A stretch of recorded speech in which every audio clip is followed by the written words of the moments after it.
Good morning. I'm Dixie Michelle. This morning I want to talk about cut pearl inlays for putting in guitars and mandolins and banjos. And I do quite a lot of this work. So I'm going to try to explain the process of how that's done. The first thing I do is come up with a design. And I draw this on a piece of paper, much like this. Now this one comes from a copy center. When I get something I like, I might use it more than once. So I make copies of all these things. I also take pictures of old banjos and old guitars, to put the whole guitar right on the copy machine and make copies of it. So you come out with full-size copies. So I have a whole inventory of designs I want to use. Then I glue it onto a piece of pearl. This is an ordinary piece of pearl the way you get it. And this has got a design glued right onto it.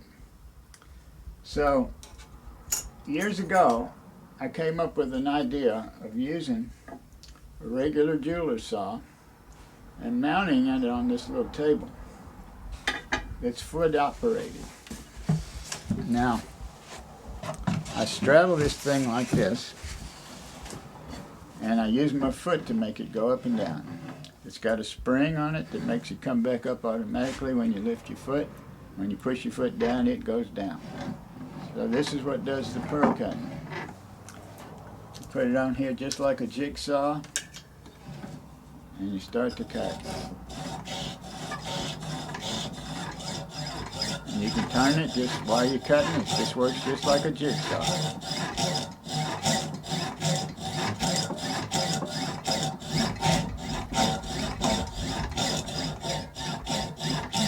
What I'm doing here is cutting around the outline of this design. When I get this all cut out, I'm going to inlay it in a fingerboard. And when it's inlaid, when this is all cut out, I glue this right onto the fingerboard itself. And I get the whole design put on there, and I like the looks of it. I scribe right around this edge. And I have a scribe line.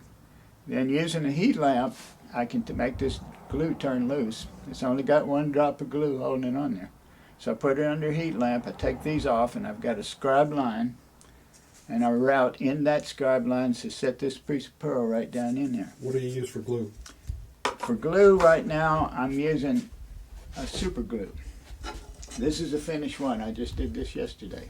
This is for a 30s style mandolin, national mandolin.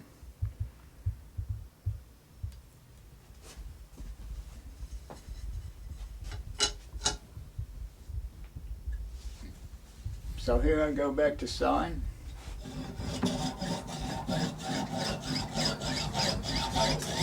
And I'm just kind of going right around that outside line. Turning as I go.